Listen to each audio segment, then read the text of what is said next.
Hey everybody, and welcome to This Week in Cleantech. It took me 2 attempts, Mike Casey, to force a smile for those who watched the video portion of this, because there's so much to be angry about. We're going to get into it in this 15-minute or so roundup of the biggest stories in climate and clean energy this week. Today's Monday, July 7th, 2025, but it's not really. We're recording this before the July 4th weekend, although we kind of already know where this ship is headed. We do have a guest on the horn, really cool on a holiday weekend, if I must say. Maeve Allsup from Latitude Media will be joining us in just a moment. If you don't know my voice by now, I'm Factor This content director Paul Gerke, joined as always by my foil, Cleantech commentator Mike Casey of Tigercomm. Mike, I assume that you're also not having the best of days. How is the play, Mrs. Lincoln? All right, Mr. Gerke, did you know that I'm a poet? Please don't say you didn't even know it. Man, I walked right into it. No. I would like to share a poem that I wrote with my co-author, ChatGPT. I've heard of this individual. In Congress's halls where frackers play, public servants degrade our future day by day. The Inflation Reduction Act they tear apart, a move so foolish it's off the charts. Short-term gain in campaign cash, long-term pain in economic thrash. They chose to roll the dice and bet on a path America soon will regret. Clean energy jobs right for the take, ignored for the fossil lobbies thirst to slake. While climate disruption isn't waiting around, the village idiots' missteps know no bounds. With each rollback, they pave the way for a future dim and sky so gray. Oh, Congress, wake up and see the light before rivals' economic power takes flight. Maybe if you carve that into stone or something, someone will be around to see it in a couple hundred years and wonder what the hell you were talking about. Beautiful stuff there. No, hey, great. That's a little emergency room humor. We're looking over each other, going, "Hey, I'm getting my arm cut off, and your legs coming off." Isn't that funny? Yeah, it is sort of like a dry nod to each other in the trenches in a horrible way. We do want to thank the listeners, by the way, who are getting something out of these episodes, whether it's poetry or something a little more practical. If you want to be part of the show, you can nominate the stories that caught your eye each week. Just email me or Mike. My email address is paul.gerke with an E at clarionevents.com. All right, Mike, we got 5 stories to get into. One of them is a huge one, but we're gonna do what we call the news business a tease and just wait a second. Go ahead. Hit me with number 1. Don't worry. We will get around to that no good tax bill. Our first story is by Keith Naughton from Bloomberg. Ford forced to idle multiple U.S. plants on China magnet shortage. Yeah, so this is not great news.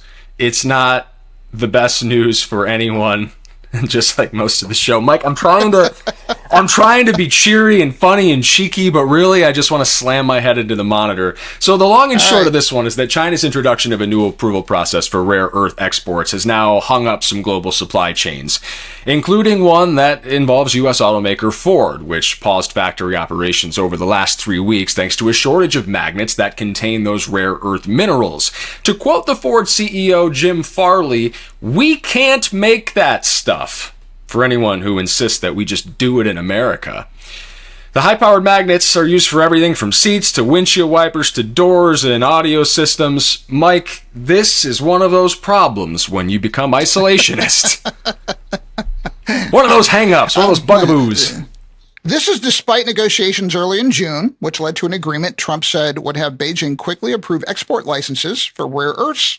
China has used its dominance in this space as leverage in trade negotiations since we rely on rare earth for cars, iPhones, and other non-essential products. Good thing we're handing our economic future over to others. Paul. Yeah, that's what I was going to say. Story number 2. Yeah, it's looking great. We're going to be relying on China for a lot more than that if we keep going down this path. We're just going to laugh right through it. Gallows humor on the show. Story number 2. Sir. David Gellis, Samini Sengupta, Keith Bradsher, and Brad Plumer from the New York Times, if you've heard of it. China's clean energy boom could win the race to power the future. That's a nice segue, Alex Peterson over at Tigercomm. I see what you did there.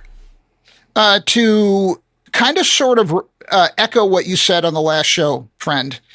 More wind and solar were installed last year in China than in the rest of the world combined. And China is building EV and battery factories across the globe. At the same time, Trump is pressing Japan and South Korea to invest trillions of dollars in a project to ship natural gas to Asia. GM canceled electric motor manufacturing plans to build V8 and just building V8 gasoline engines instead. Let's be clear. The U.S. fossil fuel lobby wants the world hooked on its product. It sounds eerily like another type of racket, but China wants a world that runs on cheap renewables, mostly because it doesn't have much oil and gas relative to its population.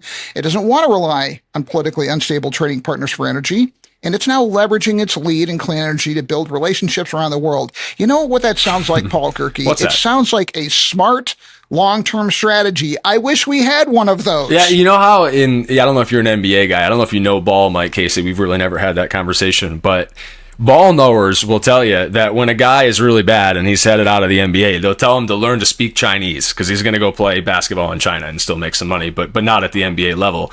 I think we should all probably start learning to speak Chinese, maybe sooner rather than later, because China not only leads in many clean energy technologies, the gap is becoming such that they're making it really hard for other countries to catch up. Case in point, the last story, where China can just slow up supply chains that involve critical components, and basically China can do whatever it wants. We're hung up on tariff stuff right now. China really holds all the cards, to steal a line from Donnie, when it comes to what we can do and what we can't do. The U.S. has a ton of consumers for oil, gas, coal, and about 80% of global energy needs are met by fossil fuels, but the IEA predicts that by 2050, which is actually closer to now than the year 2000, if that doesn't blow your mind, fossil fuels will fall below 60% of the world's energy needs, and China looks like it is well positioned to fill that gap, Mike.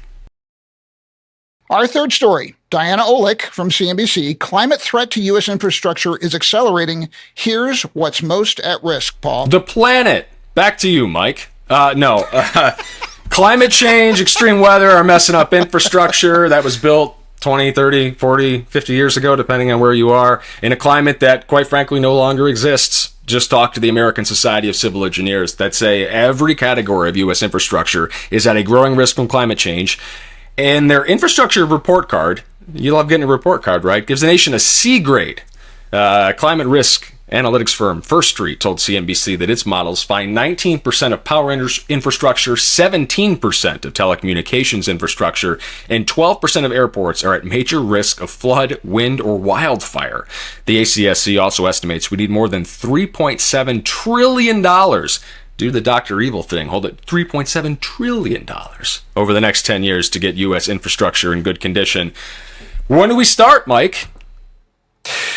Well, the climate crisis, as some deny is even happening, continues worsening. And it's a funny thing about reality. It doesn't care about LinkedIn's fossil fuel bros and climate deniers. It makes infrastructure, making infrastructure resilient falls back on science, but we've kind of fired hundreds of employees at NOAA, FEMA, and the National Institutes of Standard and Technology.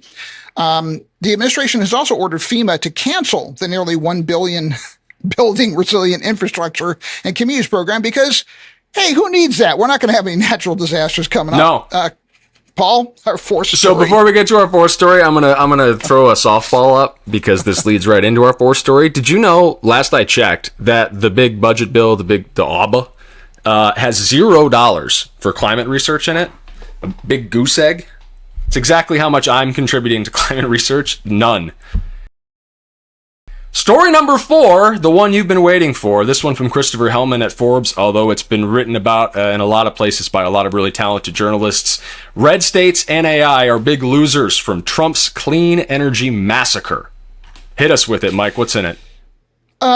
This is a story about people in public office doing stupid things, and we pay them for it. Senate Republicans passed the technology feature giveaway bill on Tuesday, and the House, as you've noted, is poised to approve it as we tape the show. Let's be clear. This is a well-organized and targeted attempt by the fracking lobby to use government to wipe out up-and-coming competition.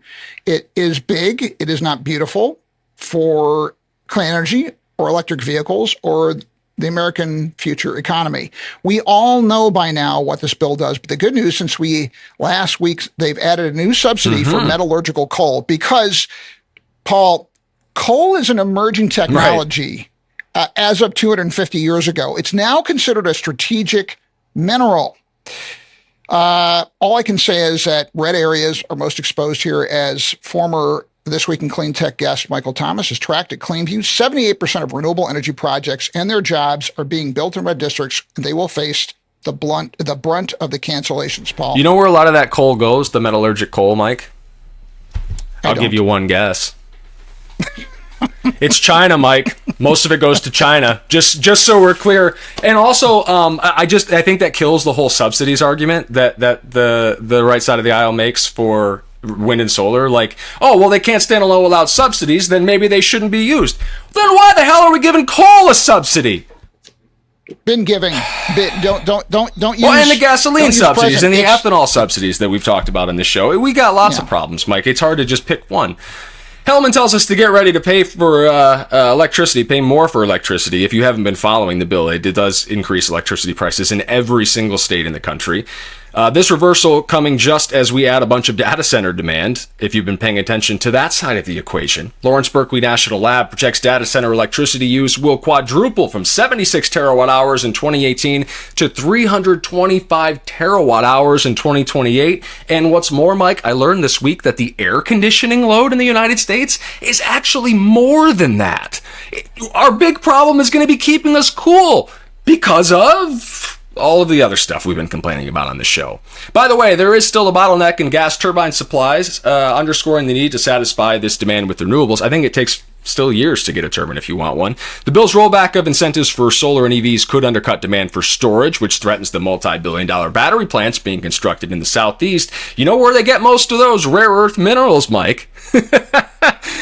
Can we bring our guest on? We can. I am not holding us up. Maeve Allsup, welcome back to the show, my friend. We're glad to have you. You wrote a very interesting story. Nvidia and Oracle tapped this startup to flex a Phoenix data center. Do tell. We want people to read the story, but we had to have somebody on who was not talking just about the technology giveaway bill. So thank you for providing some intellectual diversity to our lineup here. Well, happy to do it, and sorry to say, I do think it's deeply connected. We're talking about data center load, we're talking about massive energy needs, but this story maybe is a little bit of a bright spot in that conversation. That story that you referenced that I wrote is about Emerald AI, which is a new software startup that came out of stealth mode this week, both with kind of an A-lister.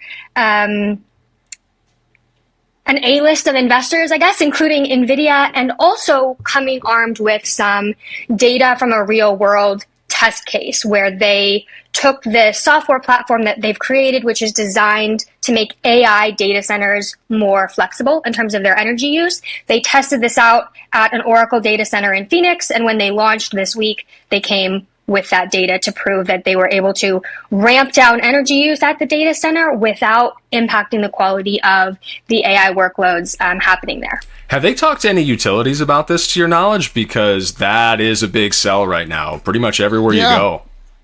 Yeah, absolutely. So to zoom out a little bit, this test is part of an initiative called DC Flex, which launched last year, again, with Nvidia and Meta and a lot of these CalStart other involved in that one, Mike? Folks. Is that right? CalStart involved in that initiative? Yeah, DC Flex is a big deal. Is that EPRI?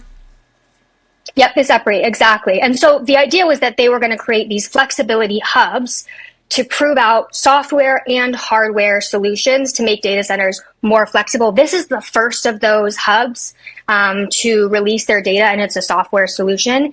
They were working with the local power utility there where the data center was located. And when I talked to the Emerald AI folks, they said, yes, not only are we seeing a lot of positive feedback from the hyperscalers and other data center developers, but utilities are really interested in this because what they showed in this test was that the data center was able to decrease its power use by 25% for the entire evening peak there in Phoenix. And that's exactly what, that utility was looking for. So Maeve, I'm really intrigued by this because one of the things that you've often heard is when you get these projections about the massive load increase that AI is going to create, there's always like this asterisk. Well, it's going to get better. It'll be more efficient. And then people say, well, but that'll just fuel more use. So, clearly the grid and its capabilities are going to be the major constraint on AI. And made worse by this week's passage of the bill. If you look out, crystal ball, based on your reporting, how much of an impact will flexible AI computing processes like this, how much of an impact will they have? Like 25% sounds like substantial, it's not world-changing, but then you multiply it across portfolio, like, oh my gosh, 25% across all this, but it's all new load growth. So I suck at math, and I'm just like, but if we just project out, how much of a difference do you think this will make? Yeah. Well, we don't have to have a crystal ball. We can look at some of the studies that have been done. I'm sure you both saw the study from Tyler Norris at Duke several months ago now, where they basically projected that the grid in its current form, without any new infrastructure, actually has the capacity for almost 100 gigawatts with a G of new load, like data centers, if the load that was coming on was flexible. And I think for data centers in particular, the idea of flexibility and demand response has been a little bit taboo. Somebody described it to me as like demand response baggage, because it used to be that you either had to ramp completely down, and there were a lot of concerns about quality. And that, I think, is why this test that Emerald AI and Nvidia and Oracle and EPRI were working on is so important, because at least in the small scale that they demonstrated, they could both meet the needs of the local grid and maintain the quality that their customers are looking for in their compute. Correct me if I'm wrong on this, but I think there's something interesting about this happening in Phoenix. I lived in hell for 3 years, and I'm sorry that I lived in Phoenix for 3 years. I actually really enjoyed my time there, but I could never do a fourth summer. There's something to be said, I think, for being able to pull this off in one of the most inhospitable climates in the United States for something like a data center, which needs a lot of cooling, right? Yeah, absolutely. I think location is very important. And I will also say that the EPRI initiative, DC Flex, they're also looking at hardware solutions. So this is purely a software solution, but I know that one of the 3 building blocks that DC Flex will look at, it's the compute. And then the second one is cooling. So they are looking into solution software or hardware that will directly look at making data center cooling more flexible. And then the third block, I believe, is backup power. So this really just targets that first layer. It's a software layer. And I think one last thing I will mention that makes this really interesting, and I know that folks are probably familiar with Veris, which is another data center startup where they're building kind of fit for purpose, flexible data centers. Also very cool.